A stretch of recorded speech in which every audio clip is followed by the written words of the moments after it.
우리 다 같이 일어나셔서 하나님 말씀 받도록 하겠습니다. 누가복음 15장 11절에서 24절입니다.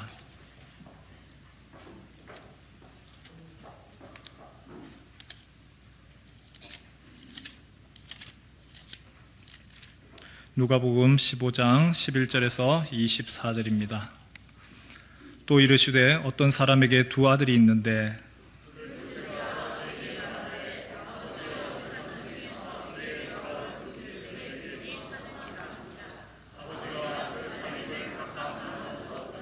그 후 며칠이 안 되어 둘째 아들이 재물을 다 모아 가지고 먼 나라에 가 거기서 허랑방탕하여 그 재산을 낭비하더니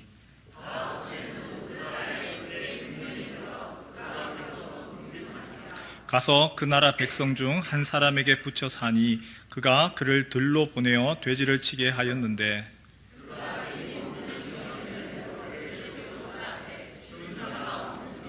이에 스스로 돌이켜 이르되 내 아버지에게는 양식이 풍족한 품꾼이 얼마나 많은가 나는 여기서 줄여 죽는구나.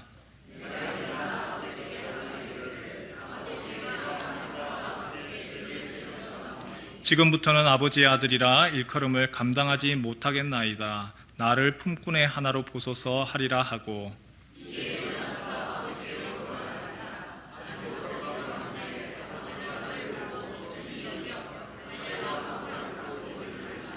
아들이 이르되 아버지 내가 하늘과 아버지께 죄를 지었사오니 지금부터는 아버지의 아들이라 일컬음을 감당하지 못하겠나이다 하나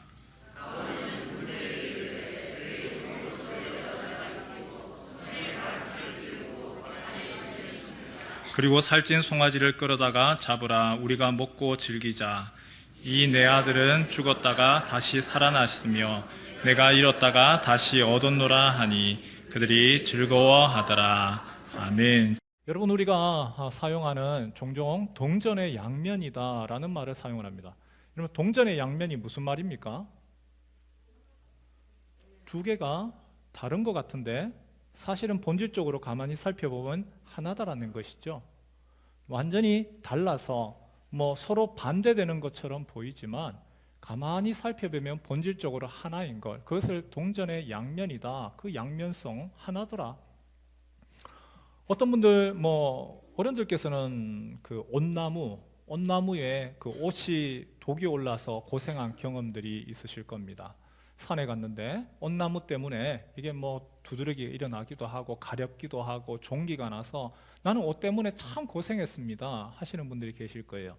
그런데 이 옷이라고 하는 거 독성이 있죠. 그런데 이 옷을 그냥 그 독성을 잘 이용을 해서 우리가 또 약으로 먹죠. 어떻게 합니까? 닭을 잡아서 혹은 오리 해서 거기에다가 이제 옷을 집어넣죠. 온나무를 집어넣으면 그러면 그 온나무가 그것을 가지고 그게 약효가 되는 거죠. 그것을 잘 먹을 때에 이게 위를 아주 강하게 하는 그게 또 보약이 되어지기도 합니다. 그래서 참 독이라고 하는 거 가만히 잘 사용하면 약이 되는 거죠.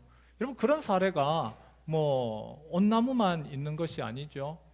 어른들 성도님들께서 이렇게 병원에 가면 어떤 분들은 눈이 막 떨려요. 근데 눈이 떨린다든지 눈꺼풀이 안 올라가면 의사가 보톡스 치료를 합니다. 보톡스가 미용으로도 사용을 하죠. 이렇게 피부가 움푹 들어갔을 때에 피부를 이렇게 두툼하게 하기도 하고 또 팽팽하게 하기도 하는 그런 미용으로 치료제로도 사용을 합니다.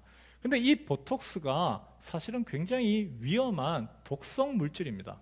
만약에 누군가가 악한 마음을 품고 이 보톡스를 수원지에다가 그대로 풀어버리면 부산 시내에 있는 수돗물 먹는 사람들 거의 대부분이 그 독성으로 아주 심각한 위험을 가져옵니다. 왜 그러냐면 이게 보톨리눔이라고 하는 세균인데 이것이 엄청난 영향을 합니다. 그래서 얘를 아주 고농도로 희석을 시켜서 그래서 치료용으로 미용으로 그렇게 의료용으로 사용을 할 때에 그게 독을 약으로 쓰는 것이죠. 두 가지가 상당히 다른 것 같은데 하나인 경우들이 참 많이 있습니다. 오늘 우리가 함께 살펴볼 주제가 있습니다. 무엇이냐면 회심입니다. 우리 같이 한번 따라해 보실래요? 회심. 그런데 이 회심이라고 하는 것은 무엇이냐? 회개, 돌이키는 것이죠. 아, 내가 잘못했습니다. 내가 죄를 지었습니다. 내가 잘못해서 내가 돌이키겠습니다. 돌이킨다라고 하는 뜻을 가지고 있습니다.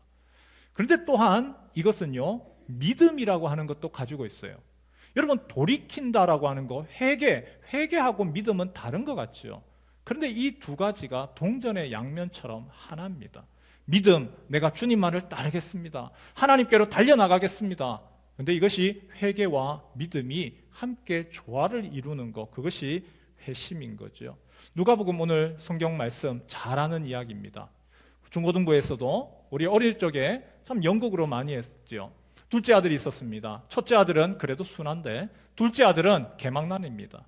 아버지한테 뭐 엉망입니다. 생떼를 쓰는데 하루는 또 생떼를 쓰기 시작하는 거예요. 아버지, 어차피 아버지 돌아가시면도 안 했을 것 같아요. 아버지 죽으면 그 재산 다 놔줄 거 아닙니까? 그러니까 지금 주세요. 아버지한테 뭐 그렇게 생떼 쓰는 아주 뭐 개망난이 같은 그런 자식이죠. 계속해서 요구를 하니까 자식 이기는 부모 없죠. 계속해서 자식이 그걸 요구를 하니까 아버지가 허락을 해준 겁니다. 허락을 해주면은 그 다음에 어떻게 하죠? 바로 그것을 다 팔아가지고 타국으로 가버렸습니다. 모든 것 재산을 삼아서. 우리 13절에서 15절 말씀 같이 한번 읽을까요? 시작. 그 후 미치는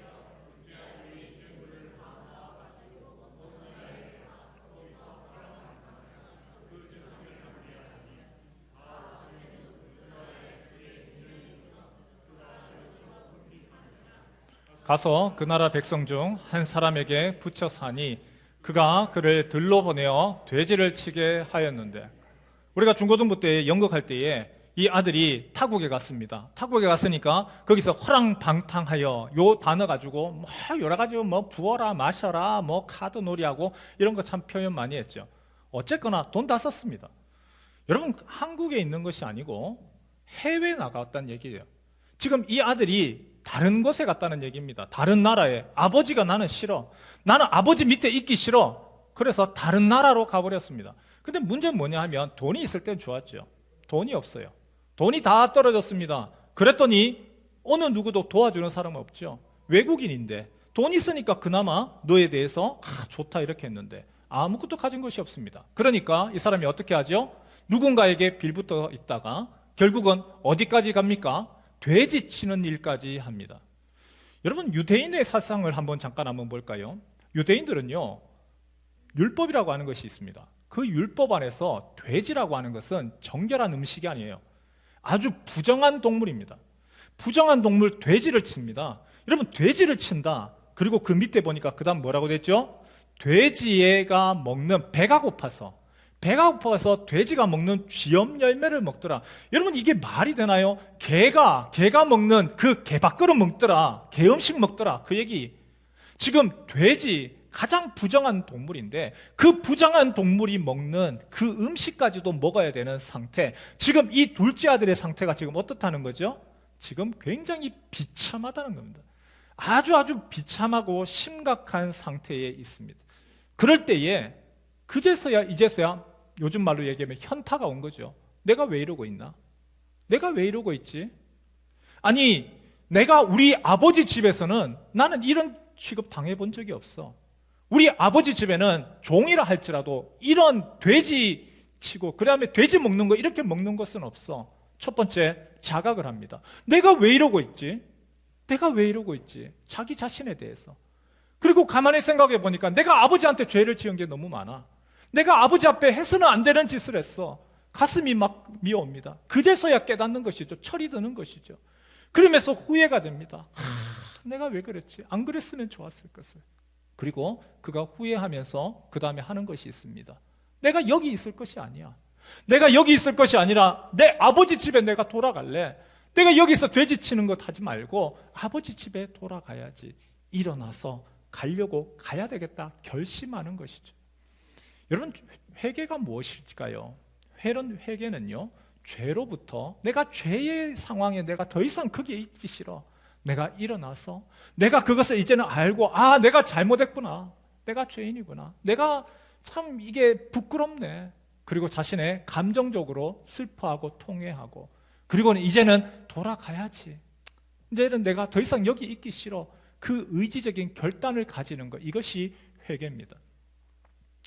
교회에 오신 분들 중에서 어릴 적부터 교회 다니시는 분이 아니고 늦게 신앙생활을 하시는 분들, 교회에 오신 분들이 교회에 오면 참 불편한 첫 번째 이렇게 허들이라고 할까요? 걸림돌이 하나가 있습니다. 뭐가 그렇게 불편합니까? 했더니 왜 자꾸 교회는 죄 얘기합니까? 죄인, 우리는 다 죄인입니다. 당신은 죄인입니다. 아니, 내가 뭐 그렇게 내가 잘못했길래 나한테 자꾸 죄인이라고 합니까? 나 세금 다 냈고 내 하라는 대로 법 다 지켰는데 내가 뭐 그렇게 잘못했습니까? 여러분, 첫 번째 걸림이 어디예요? 바로 이 죄라고 하는 것에 걸림이 오는 거예요. 그런데 교회에서 왜 자꾸 죄에 대해서 이야기를 할까요? 이유가 있죠. 병원에 갔습니다. 내가 아파요. 아픈데 의사가 아프다고 하면 무조건 처방전 주나요? 절대 그렇게 하지 않죠. 왜 아픕니까? 어디가 아픕니까? 검사를 하고 정확하게 진단을 해야 되는 거예요. 정확하게 진단을 하고 문제가 무엇인지를 정확히 짚어야 하지만 그럴 때에 정확한 처방이 있을 수가 있는 거죠. 성경이 뭐라고 이야기하죠? 이 땅에 있는 모든 사람들 다 죄인이다. 이 모든 사람, 어느 누구도 죄 없는 사람이 없고 이 땅에 있는 모든 사람들은 다 죄인이다. 그 죄가 우리에게 여러 가지 문제를 가지고 온다. 개인의 문제, 가정의 문제, 인간관계의 문제, 갈등, 전쟁, 모든 문제의 근원이 어디서 오느냐? 바로 죄로부터 나온다. 그래서 죄에 대해서 성경은 이렇게 이야기를 합니다. 우리 죄의 정의를 한번 볼까요? 생명의 삶 하신 분들은 보셨죠? 죄 이렇게 짤막하게 한번 정리를 해봤습니다. 첫 번째, 죄가 뭡니까? 같이 한번 읽겠습니다. 시작. 불법이 죄다. 불법이 죄입니다. 여러분, 불법이 뭐죠? 법을 어기는 것이 불법이죠. 그런데 영어를 한번 볼까요? 영어를 잘해서가 아니라 영어에 보면 불법을 뭐라고 얘기했느냐면 lawlessness. law, 법입니다. lessness라고 하는 것은 없다는 뜻이에요. 요즘에 무선 통신, 선이 없어요. codeless. 그 다음에 요즘에 또 무전 해가지고 하는 거, 이렇게 무선 전화, 와이어리스, 선이 없어요. 그리고 또 많이 쓰는 거 케이블리스, 케이블이 없어요. 그때 할 때 리스라고 하는 말을 써요. 여러분, lawlessness가 무슨 뜻이에요? 법이 없어요. 불법이라고 하니까 아니 나는 법을 잘 지켰는데요. 그런 의미가 아니고 그 내면을 들여다보면 lawlessness, 법이 없어요. 여러분, 법이 없습니다. 법이 없다라고 하는 걸 한자로 하면 뭐가 됩니까? 무법입니다. 무법. 법이, 불법이 다른 게 아니라 무법이에요. 무법천지. 그런데 거기에서 법이 없는 게 아니에요. 엄밀히 얘기를 하면 법이 없지 않아요. 무법천지를 보면요, 전부 다 자기가 법이에요. 내가 법이에요. 내 기준이 법인 거예요. 내가 하자는 대로 하는 거예요. 내 마음에 원하는 대로. 여러분, 무슨 이야기를 하는 거죠? 죄가 뭡니까? 내가 법인 거예요. 무법의 황야의 무법자. 내가 사람 죽이고 싶으면 죽이고 어떤 방식이다 하던 것처럼 내가 법, 내가 하나님인 거예요. 두 번째 한번 볼까요? 죄가 뭘까요? 같이 읽겠습니다. 시작. 장래의 주관자가 자기인 것이 죄다. 미래에 대해서 내가 하나님 안 믿어. 내가 내 주먹을 믿지. 내 인생에 있어서 내가 책임질 거야. 내가 혼자 할 수 있어 라고 하는 것. 다르게 얘기하면 하나님을 인정하지 않는 거죠. 그게 바로 죄다. 세 번째 한번 죄가 뭘까요? 같이 읽죠. 시작. 믿음에 근거하지 않고 내 마음대로 하는 것이 죄다. 하나님이 이미 알려주세요. 특별히 예수 믿는 사람들, 성령께서 여러분들 가운데 계시고 그것이 잘못이다라고 알려주세요. 알면서도 하지 않아요. 하나님이 이야기하셔도 나 듣기 싫어. 하나님이 이야기하셔도 나 듣기 싫어. 여러분, 죄가 뭡니까? 내가 하나님이 되려는 것. 하나님 없이도 돼요. 그것이 바로 죄라는 겁니다.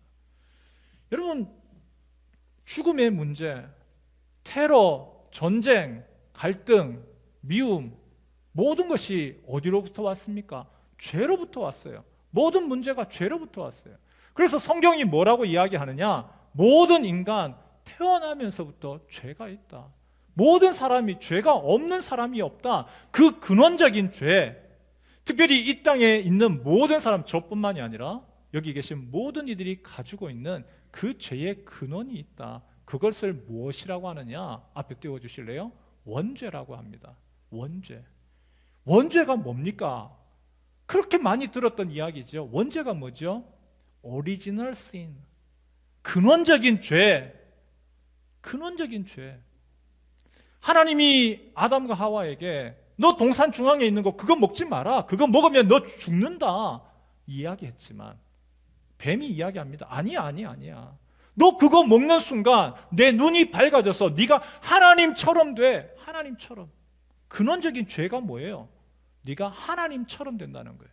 그 인간의 그 근원적인 죄가 태어나는 모든 인간에게 없는 사람이 없는 거예요. 우리 모두에게 그 죄의 씨앗이 있고 그 죄가 없는 사람이 없어요. 로마서 3장 10절에서 11절 말씀 같이 한번 읽어볼까요? 새 번역입니다. 시작. 성경에 이렇게 기록되어 있습니다. 의인은 없다. 한 사람도 없다. 깨닫는 사람도 없고 하나님을 찾는 사람도 없다. 나는 죄 아니다. 나는 죄 안 지었다. 그런 사람이 없다는 거예요. 그 죄가 하나님을 떠나게 하고 그 하나님을 떠나게 하니까 하나님이 아닌, 그러면 내 마음대로 할 수 있느냐? 천만에요. 마귀가 야, 너 어디 가니? 이리 와라. 너는 이제부터 내 거다. 마귀의 노예가 되고 종이 되는 거고 하나님으로부터는 등을 돌리는 것이고, 그리고 내가 인생의 주인이다. 내가 앞으로 이렇게 하면 될 것이고 내가 이렇게 하면 될 거다. 천만에 죄가 오히려 착각을 가져오게 합니다. 그리고 하나님 말씀 순종하기를 원치 않아요. 내가 내 마음대로 하겠는데 왜 자꾸 하나님이 나한테 이래라 저래라 하느냐? 그게 싫은 것이죠. 여러분, 그림을 한번 보여드릴까요? 죄, 오리지널 신, 그것이 신. 이 근원적인 죄가 거기로부터 시작해서 모든 죄의 sins, 복수형이죠. 모든 죄들을 만들어냅니다. 그 죄의 씨앗으로부터 시작해서 탐욕과 탐식, 정욕, 교만, 시기, 분노, 나태, 미움, 질투, 모든 인간들이 가지고 있는 우리의 드러나는 죄악들, 왜 이런 죄악이 어디서부터 나옵니까? 우리의 근원적인 오리지널 신, 바로 그 원죄로부터, 거기로부터 죄가 나온다라고 하는 것이죠. 여러분, 하나님이 왜 예수님을 이 땅에 보내셨습니까? 하나님이 그의 아들, 독생자, 무슨 뜻입니까? 하나밖에 없는 내 외아들을 하나님이 왜 이 땅에 보내셨어요? 하나님이 왜 이 땅에 보내셔서 십자가에서 달려 죽게 하셨습니까? 하나님은 사랑이시라면서요. 하나님 사랑이신데 왜 자신의 아들은 죽이면서까지 하나님이 그렇게 하셨습니까? 이유가 뭐죠? 예수의 그 이름의 의미가 있는 거죠. 마태복음 같이 한번 읽어볼까요? 마태복음 1장 21절. 우리가 예수 이야기하는데 바로 그 예수의 이름의 의미가 있는 거예요. 같이 한번 읽겠습니다. 시작. 아들을 낳으리니 이름을 예수라 하라. 이는 그가 자기 백성을. 여러분, 예수님의 사명이 뭡니까? 자기 백성을, 하나님이 선택하신 자기 백성을 그들의 무엇에서부터요? 죄에서 구원하기 위해서입니다. 죄로부터 구원하기 위하여서. 어떤 분들은 왜 예수 믿습니까? 예수 믿으면 내 자식이 잘 되고요. 예수 믿으면 내가 복 받고요. 예수 믿어가지고 내가 형통하려고요. 아니에요. 예수의 의미가, 예수님이 이 땅에 오신 이유가 뭐죠? 자기 백성을 죄로부터 건지시기 위해서. 예수님의 사명이 그래서 십자가잖아요. 기독교에 있어서 제일 중요한 절기가 뭐예요? 바로 부활절, 고난주간, 이때가 제일 중요한 거예요. 예수 그리스도께서 십자가에서 바로 그 죄를 위해서 죽으셨습니다. 다른 사람이 아니라 나의 죄를 위해서, 이 자리에 있는 여러분의 죄를 위해서 십자가에서 대신해서 죄의 값을 치르셨습니다. 대신해서 죽으셨습니다. 그리고 그분이 그 죄의 값을 치르시고 이제는 부활하셨습니다. 부활의 뜻이 뭐예요? 죄의 값은 사망인데 죽음이 더 이상 그 예수를 못 붙들더라. 죽음의 모두 죄의 문제를 해결했더라. 그래서 예수 그리스도께서 죽음 가운데서 살아나셨다. 이것이 기독교, 바로 우리가 믿는 종교의 핵심인 것이죠. 따라서요, 죄를 죄로 보지 아니한다. 나는 죄가 없어요. 나는 죄인이 아닙니다. 나는 죄의 이야기가 싫어요 라고 하는 것은 나는 예수가 필요 없어요 라고 하는 말하고 똑같은 거예요. 예수님이 어떤 분이십니까? 자기 백성을 죄로부터 구원하시는 거, 건지시는 거, 바로 그 사명, 예수 그리스도의 사명이, 예수님 바로 이 일을 위하여서 하나님이 자기의 하나밖에 없는 그 아들을 보내시면서 바로 죄를 해결하시라고, 죄의 값을 해결하셔서 하나님으로부터 등 돌리고 나갔던 사람이 하나님께 돌아오게 하는 거, 바로 그 사명을 위하여서 예수님을 이 땅에 보내신 것이죠. 그래서 회개가 뭐냐? 내가 잘못했습니다, 내가 죄인입니다, 고백하는 게 그게 회개입니다. 그런데 놀라운 일이 하나가 있죠. 내가 그런 마음이 안 들어. 뭐 목사님이 아무리 이렇게 얘기해도 나는 별로 그렇게 내가 죄인이라고 인정이 안 돼. 내가 뭐 그렇게 죄를 지었어. 그런데요, 희한하게도 그렇게 내가 생각을 했던 내가 맞아 내가 죄인이네, 내가 죄인 맞아, 그걸 고개를 끄덕이고 받아들이더라는 거예요. 여러분, 회개는요, 내가 그걸 받아들이는 거예요. 왜 어떻게 그게 가능합니까? 지난주에 이 그림 하나 보여드렸죠. 생명을, 성령께서 무슨 일을 하십니까? 성령 하나님이 우리에게 새로운 생명을 집어넣으시는 거예요. 성령 하나님이 생명이 들어와서 그걸 뭐라고 이야기했느냐면 거듭남이라, 중생이라. 같이 따라할까요? 거듭남, 중생. 무엇과 같으냐? 애기 임신하는 거하고 똑같더라. 애기 처음에 임신했는데 표도 안 나. 그런데 뭔가 이상하게 변화가 생겨. 뭔가 안 먹던 것들을 먹고 싶고, 그리고 또 성령께서 무슨 일을 하느냐? 나에게 그것을 받아들이게 하시고, 그리고 새로운 변화가 일어나는 거예요. 야, 맞아, 내가 죄인이야, 내가 죄인이구나, 내가 죄를, 나는 지금까지는 나는 죄인이 아니야, 나는 죄가 없어, 그렇게 생각을 했었는데 맞아 내가 죄인 맞아, 내가 가만 보니까 내 멋대로 했어, 내가 하나님인 장 내가 그렇게 했어. 여러분, 회개가 뭘까요? 우리는 많은 분들이 회개라고 하면 막 눈물 콧물 흘리고 막 주여 잘못했습니다, 이것만 회개라고 생각하죠. 여러분, 회개의 근원적인 의미가 뭘까요? 앞에 한번 띄워주실래요? 같이 한번 읽겠습니다. 시작. 죄에 관해서 하나님과 동의하는 것. 내가 의지적으로 하는 거 아니에요. 내가, 성령께서 내 안에 계시는 그 생명께서 내 영혼에 빛을 비추시는데 그 내 모습이 그 전까지는 내가 추하다고 생각한 적이 없어. 나는 이때까지 잘한다고 생각했어.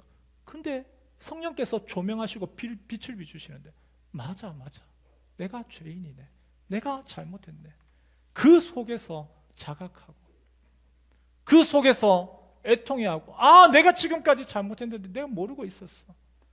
그리고 지난날 통회하고 애통하고, 그리고 하나님이 이 마지막에 내가 지금 가고 있는 길이 보여, 그 지옥길로 가는 거, 주님이 이거 원치 아니하시는데, 그리고 이제는 돌이켜야지. 아니야, 내가 이 길 가면 안 돼.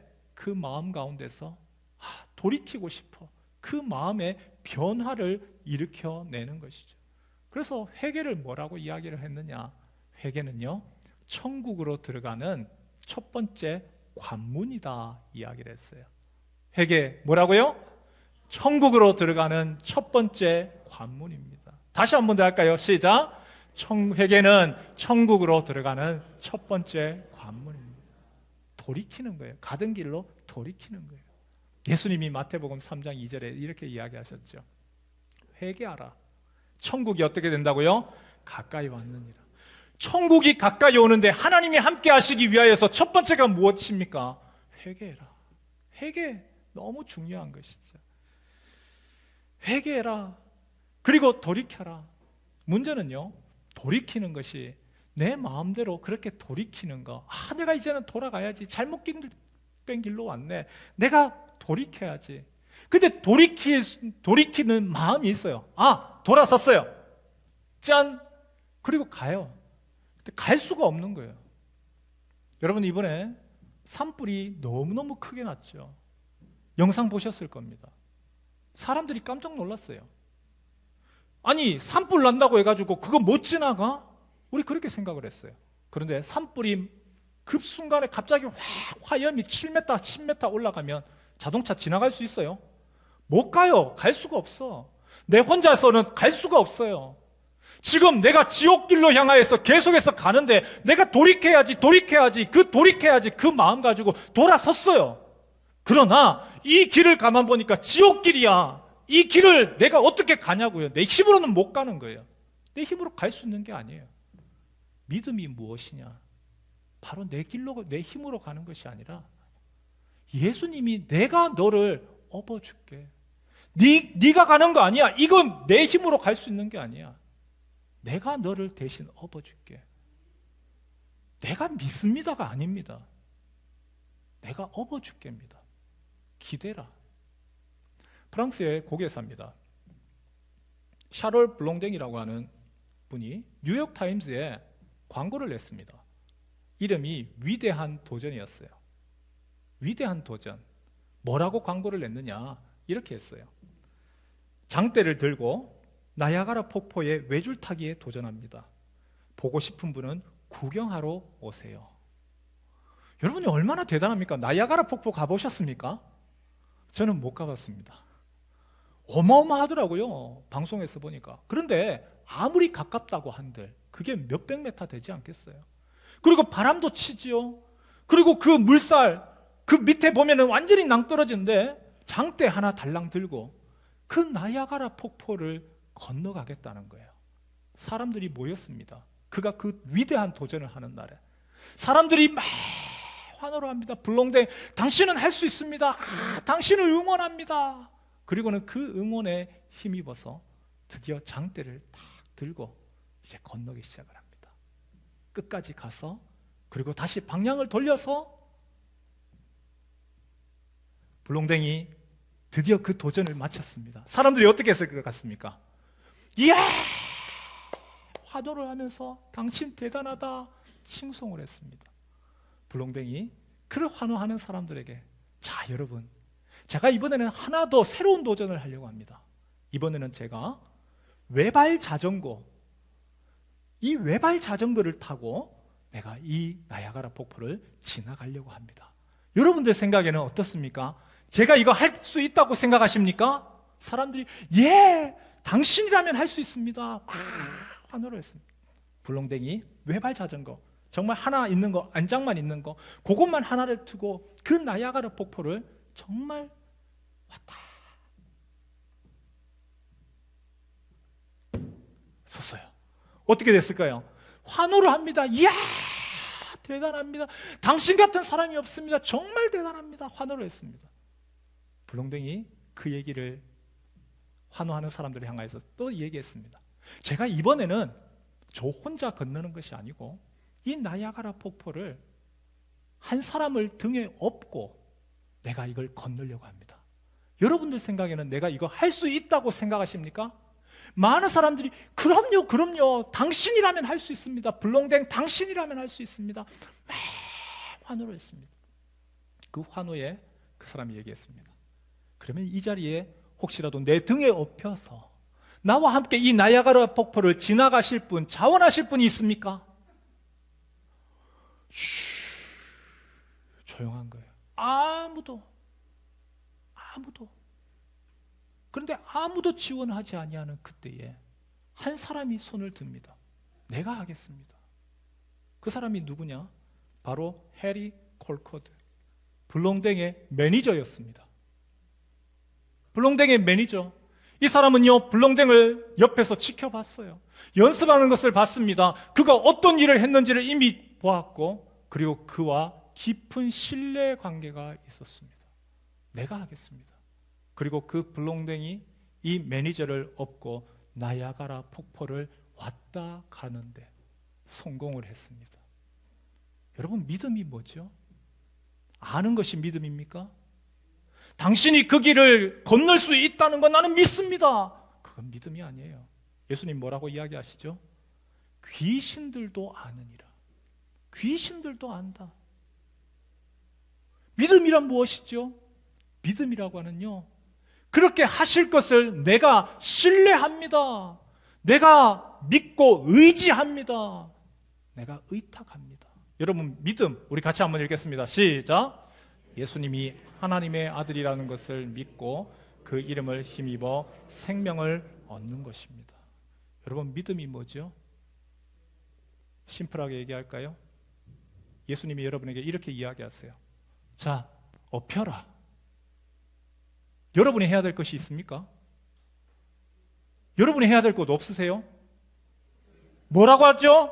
업혀라라고 할 때 뭐 해야 되죠? 네, 업히겠습니다. 나야가라 폭포를 지나가는 동안에 우리가 해야 되는 것은 업히는 것뿐입니다. 여러분 예수님이 우리에게 무엇을 기대하십니까? 가던 길을 가는 거, 마음의 동력, 그것도 내가 아는 것이 아니라 성령께서 그 마음 가운데 주시고, 그리고 우리에게 무엇하라고요? 업혀라. 믿음은 신뢰입니다. 믿음이라고 하는 단어가 너무 어렵게 이제는 바뀐 것 같아요. 내가 신뢰합니다. 내가 의지합니다. 내가 기대겠습니다. 내 힘으로는 여기를 지금 건널 수가 없어요. 내 힘으로는 여기 이 길을 내가 갈 수가 없습니다. 예수님이 뭐라고 이야기하십니까? 나에게 업혀라. 여러분 회개와 믿음 두 개 따로따로가 아니고요, 두 개 동전의 양면입니다. 내가 회개합니다. 아, 잘못된 길로 갔습니다. 딱 멈췄습니다. 안타깝네요. 내가 자각했습니다. 감정이 있습니다. 그리고 내가 이제는 돌아서고 싶습니다. 돌아섰습니다. 그러나 나를 업어서 갈 분이 있어야 되는 거죠. 여기 이 자리에 머무는 것이 아니고 주님 나를 업어서 데려가 주십시오. 믿음은 다른 것이 아니고 예수님께 의지하는 것, 업히는 것, 기대하는 것, 그것이 바로 믿음입니다. 그럴 때에 새 출발이 일어나죠. 새로운 출발이 일어납니다. 감사하고 주님 고맙습니다. 나를 저것이 아니라 지옥이 아니라 나를 건져주셔서 감사합니다. 나를 하나님의 자녀 삼아주심을 감사하고 내가 그래서 주를 위하여서 내가 헌신하겠습니다. 성도 여러분, 이 자리에 성사 우리 앉으신 이 모든 우리 성도님들에게 하나님의 이런 은혜와 축복이 있기를 축원합니다. 주님께서 성령께서 여러분의 영혼을 일깨우시고 그럴 때에 내가 잘못했구나 후회하고 그리고 이제는 돌아서야지 그 마음이 있고 뿐만 아니라 그 주님이 우리에게 얘기하시는 것이 있죠. 이제 나에게 업혀라.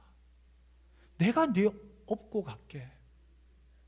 그 예수님께 업히시기를 원하시나요? 예수님 내 힘으로가 아니라 주님께서 나를 그렇게 해 주십시오. 예수님께 업혀 나가는 그런 성도 되시기를 주님의 이름으로 축원합니다.